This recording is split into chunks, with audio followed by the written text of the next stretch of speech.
আসসালামু আলাইকুম রহমতুল্লাহি ওয়া আজকে একটি মুসলিম বোনের হৃদয় বিদারক কাহিনী আপনাদের সাথে বলতে যাচ্ছি।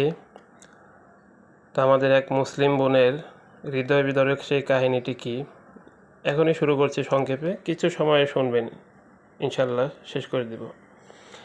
ঘটনাটি উল্লেখ করেছেন শেখ আব্দুল মুহসিন আল আহমদ। ঘটনাটি ঘটেছে সৌদি আরবের আভায়, কিন্তু শেখ ওনার পরিবারের কারো নাম উল্লেখ করেননি। ঘটনাটি এরকম: আমাদের এক মুসলিম পরিবারের বোন, তার আজ বিয়ে। তো বিয়ের সব রকম সাজসজ্জা শুরু হয়ে গেছে, তাকে পরিপূর্ণ মেকআপ কমপ্লিট। তো ইতিমধ্যে এশার আজান হয়ে গেছে। তো আজান শোনার পরে বোনটি তার মাকে ডেকে বলছে, মা, আমার তো সন্দেহ হচ্ছে অজু নেই, তা আমি অজু করে নামাজ পড়ব। তো অজু করার কথা তার মাকে বলার সাথে সাথে তার মা তাকে বলল যে, মা, তুমি এখন যদি অজু করো তাহলে তোমার মেকআপের কী হবে? তোমার মেকআপ সব ধুয়ে যাবে। বিয়ের মেকআপ খুবই জরুরি, এই মুহূর্তে এরকম কাজ তুমি করো না। আমি মা হয়ে তোমাকে আদেশ করছি, এখন যদি তুমি অজু করো তাহলে আমি অনেক কষ্ট পাবো। তুমি এই কাজটি করো না, আমি তোমাকে আদেশ করলাম।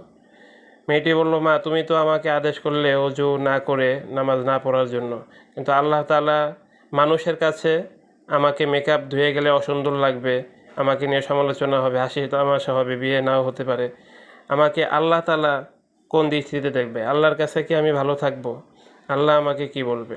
সেটা কি তুমি একবারও চিন্তা করলে না? যাই হোক, আমাদের মুসলিম বোনটি কোনো তোয়াক্কা না করে, মেকআপের কথা চিন্তা না করে, বিয়ের কথা চিন্তা না করে, সে অজু করে নামাজ আদায় করা শুরু করলো। তার মেকআপ সব ধুয়ে গেল। তো কিছুক্ষণ পরেই, সে জানতো না যে এটাই যে তার জীবনের শেষ নামাজরত অবস্থায় আল্লাহ তাআলা তার রূহটা কবজ করে তার কাছে নিয়ে গেলেন। আমাদের মুসলিম বোন, সে আল্লাহর কাছে চলে গেল। আর তার সব সময় চাহিদা ছিল, চিন্তাভাবনা ছিল যে কিভাবে আমি আল্লাহর নিকটে থাকতে পারবো, কাছে থাকতে পারবো। সে খুবই আল্লাহ তাআলাকে নিয়ে সে চিন্তা করতেন। তা আল্লাহ তাআলা তাকে কবুল করেছেন। তার ডাকে সাড়া দিয়ে আল্লাহ তাআলা তাকে, সবচেয়ে কাছে হলো নামাজ, সেই নামাজের মধ্যে তার রূহটা কবজ করে নিয়েছেন। এর দ্বারা আমরা কি শিখতে পারলাম? আমাদের যে বোনরা আছে, তারা কি আদৌ এই চিন্তা ভাবনা করে, আদৌ কি আল্লাহকে নিয়ে ভাবে? তাদের ভিতরে কি চিন্তা আছে? অবশ্যই কারো কারো ভিতরে আছে, তা না হলে এই পৃথিবী থাকতো না, পৃথিবী টিকতো না। তো যাই হোক, ঘটনাটি কেমন লেগেছে জানাবেন, আর সবাই আমার জন্য দোয়া করবেন। আসসালামু আলাইকুম।